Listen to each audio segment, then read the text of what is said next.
Welcome to the Jedi Ranger. I'm JohnBerry555, and today I'm continuing my series of MASH retro reviews with Season 4, Episode 9, The Kids. So, the premise, synopsis of the episode, whatever, is that a nearby orphanage run by the character known as Nurse Cratty. She has appeared in MASH before, though this time played by a different actor. They were getting shelled, so they go to the 477, where the 477 not just, lets them stay there, they also, give all the kids medical checkups. And there's also one of the, the teenage girls there is pregnant, so apparently is on good relations with her in-laws. Again, don't quite get the whole situation because they're just trying to have a plot point so that way they can deliver a baby by cesarean, and they have BJ do it because he's the closest to being out of residency and most likely to have done it. With that then addressed, there's one other thing, big part of this episode, is at the end, they give a Purple Heart to the kid that was born, which was Frank's, which he got because of eggshell fragments. So, apparently the report just said shell fragments. This is the second time Frank has gotten a dubious Purple Heart, and every single time they make sure to give it away to somewhere else. Yeah, Frank, if you want a Purple Heart, maybe go volunteer at a Battalion 8 station so you can get some real shell fragments.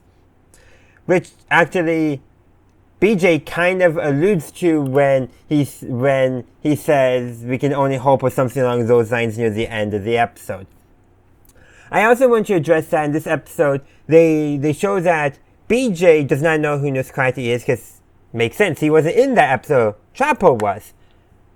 But apparently, Colonel Potter, even though he replaced Frank, knows who Nurse Cratty is.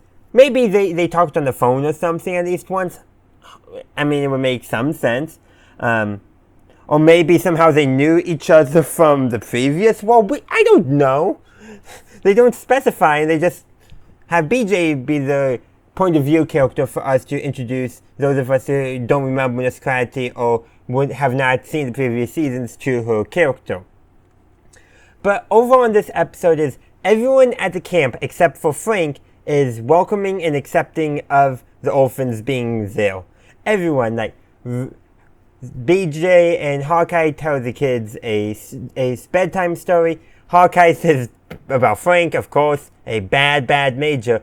While BJ tells the tale of Androcles and the lion, they fall asleep, and then Hawkeye was like, wants them to finish it.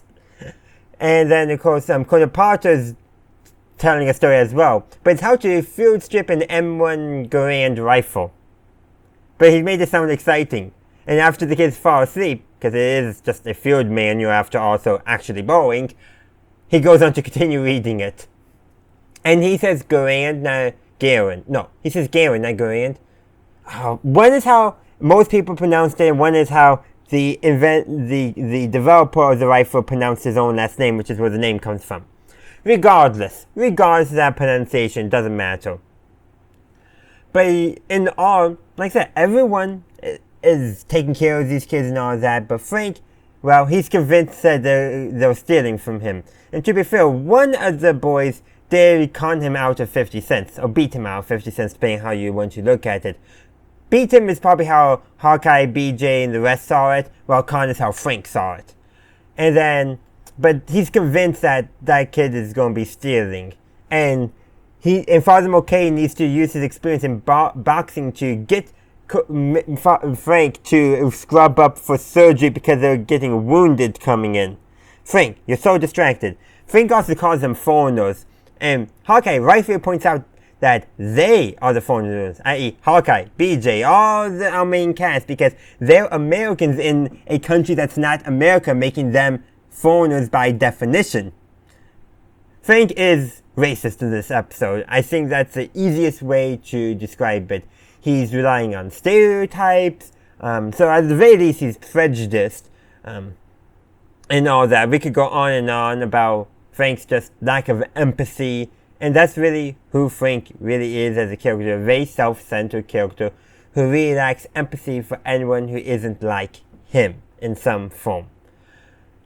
And that's essentially what it is. So there's a few other good things in this episode too, such as there's a scene where where there's one of the Koreans basically keeps on calling Klingo. Did I write it down? No, I did not. Mama say or something like that. Again, just to cute this there. There's another one Korean girl. She's a piano prodigy and is playing really good music. And even though when Klingo goes to put her back to bed, she wakes up and goes to continue playing, which I'm sure all the other kids probably loved having piano music. I like having music when I'm going to sleep. I'm just saying. Again, there's more small things here and there, but overall, this is just a good episode, heartwarming and all that, and really shows shows the humanity in every character except Frank. And that's actually why in a couple seasons, Larry Linville will leave, because he felt like there was nothing else to do with Frank. There's no way to redeem him as a character, and the bit was just stale. And yeah. And it makes sense. And this episode kind of shows it, like, yeah, you can only do so much with Frank being a prejudicial doofus. There's only so much you can do with that. It gets, like I said, boring after a while, and that's why we got a different character, and a very different character when Charles came on board. But we got a couple seasons to go before that. So let me know your thoughts on the kids in the comment section down below. Thank you for watching my video. I do hope you enjoyed it. If you did, please be sure to give this video a like and share.